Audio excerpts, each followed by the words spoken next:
चतुर्मता के पास चलते हैं। जेएम फाइनेंशियल से हमारे साथ जुड़ते हुए आशीष, गुड मॉर्निंग। आशीष, सबसे पहले मैं आपका व्यू लेना चाहूँगा इन पावर स्टॉक्स पर। कल एक खबर आई कि चीनी कंपनियों को शायद वापस अलाउ किया जाएगा। बीएचईएल, सीजी पावर, हिटाची ज़बरदस्त टूटे। आज बीएचईएल में रिकवरी है और इंटरडे लो से बाकी दोनों स्टॉक्स में भी थोड़ी सी रिकवरी आई है। इस स्पेस पर आपका क्या व्यू है? जी, तो देखिए अनुज, जैसे हमने देखा कि कल चाइनीज़ प्लेयर्स को बिडिंग के लिए हमने देखा कि उनको अलाउ किया जाएगा और उसका रीज़न भी ये दिया गया कि ऑलमोस्ट 300 गीगावाट की थर्मल कैपेसिटी क्रिएट करने की जो एक टारगेट था, उसके अंदर में एक देरी हो रही है और उसकी वजह से इन बिडर्स को, चाइनीज़ बिडर्स को चाइनीज़ प्लेयर्स को बिडिंग के लिए अलाउ किया जाएगा और जिसका इम्पैक्ट डेफिनेटली हमारे डोमेस्टिक प्लेयर्स के अंदर में देखने को मिलेगा, क्योंकि कॉम्पिटिटिव इंटेंसिटी बढ़ेगी। मार्जिन प्रोफाइल में काफ़ी बड़ा चेंज देखने को नजर आ सकता है, क्योंकि चाइनीज प्लेयर्स जो है वो कंपैरेटिवली लेसर प्राइस पे अपने प्रोडक्ट्स को बेचते थे और जिसकी वजह से प्राइस डिफरेंशियल काफी बड़ा रहता था। तो ये मुझे लगता है कि जो एक कहीं ना कहीं इनको जब बिडिंग के लिए रोका गया तो उसका एक डेफिनेटली पॉजिटिव इंपैक्ट हमारे यहाँ प्लेयर्स को देखने को नजर आया। बट अब कहीं ना कहीं वो कॉम्पिटिटिव इंटेंसिटी बढ़ेगी और मुझे लगता है उसका एक शॉर्ट टर्म इंपैक्ट आपके पीई मल्टीपल्स के अंदर में देखने को नजर आएगा। तो इस समय पे मुझे लगता है भेल जैसे स्टॉक या जो स्टॉक्स इस पूरे पावर इक्विपमेंट या साथ ही साथ कुछ रेलवेज के भी प्लेयर्स जो है वो इसमें इंपैक्टेड हो रहे हैं। तो मुझे लगता है कि भेल, सीमेंस, इनके अंदर में इस समय पे एक थोड़ा सा शायद प्रॉफिट बुकिंग कर लेना या साइडवेज ट्रेंड यहाँ पर देखने को नजर आएगा। तो हम इस स्पेस को अभी क्लियरली अवॉइड कर रहे हैं। Avoid as of now. लेकिन एक समय जैसे स्टॉक में आपको रिलेटिव स्ट्रेंथ दिखाई देती थी आशीष, एचडीएफसी बैंक, वो अपने क्वार्टरली अपडेट्स के बाद इस बार सिंक हुआ। क्या पता है कि 1000 के ऊपर की प्राइसिंग एफआईएस को सेल के लिए अट्रैक्ट कर रही थी, पर आप इस प्राइस पे बायर हैं क्या?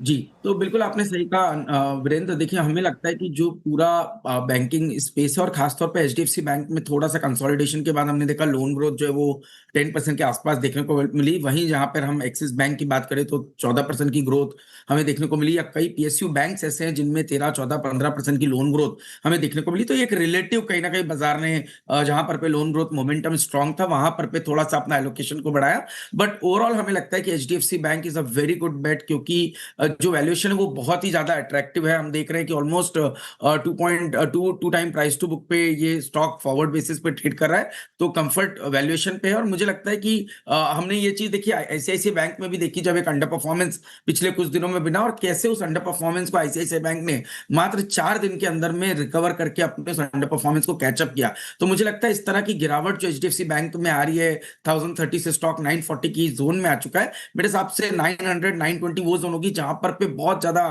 एक अट्रैक्टिव अपॉर्चुनिटी बनेगी अपनी पोजीशंस को एवरेज करने के लिए। तो मुझे लगता है this is a good buy on dip opportunity in the private banking basket.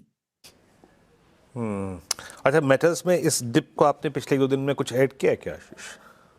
देखिए, मेटल्स पे हम स्ट्रक्चरली पॉजिटिव है वीरेंद्र, क्योंकि हम दो चीज कहना चाहेंगे कि एक तो अगर से आप पिछले 30-40 साल का डेटा देखें तो मेटल्स के अंदर में या कमोडिटीज के अंदर में एक बहुत ही सीवियर क्रोनिक अंडर इन्वेस्टमेंट हमें देखने को नजर आया, जिसकी वजह से डिमांड सप्लाई मिसमैच हमें अब महसूस होना शुरू हो चुका है। और अब क्योंकि मेटल्स सिर्फ एक कमोडिटी प्राइस के तौर पे नहीं देखा जा रहा है, उसको ये भी देखा जा रहा है कि स्ट्रैटेजिक एसेट्स के तौर पर इसको देखा जाना शुरू हो चुका है। जैसे अभी बीच में चाइना ने कहा कि हम 110 मिलियन आउंसेस सिल्वर की जो सप्लाई है उसको रेस्ट्रिक्ट करेंगे या उसको परमिशन बेस्ड करेंगे, तो उसकी जो कि ऑलमोस्ट 20 से 25% ग्लोबल सप्लाई को इंडिकेट करता है। तो इस तरह के जब रिजर्व्स के ऊपर आप अपना स्ट्रेटेजिक प्लानिंग करते हैं, तो ये प्राइस से ज्यादा इंपॉर्टेंट हो गया कि आपके पास एसेट्स, ये कमोडिटीज है या नहीं है। तो इस समय पे प्राइस जो है वो सेकंड रिलेवेंस पे आ जाता है और इंपॉर्टेंट है access to these commodities.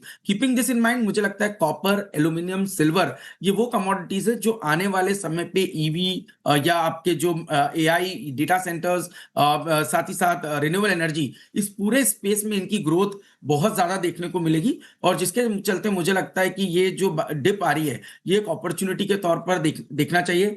Dollar जो है वो वीकन हो रहा है और उसका भी इंपैक्ट कमोडिटीज पे पॉजिटिवली रहेगा। तो मैं समझता हूं हिंदुस्तान कॉपर, नेशनल एल्यूमिनियम या सिल्वर जैसी कमोडिटीज जो है वो बाय ऑन डिप के तौर पर देखी जानी चाहिए। हालांकि इस समय पे हम थोड़ा ओवरवेट कॉपर और एल्यूमिनियम पे रहेंगे रेदर देन सिल्वर।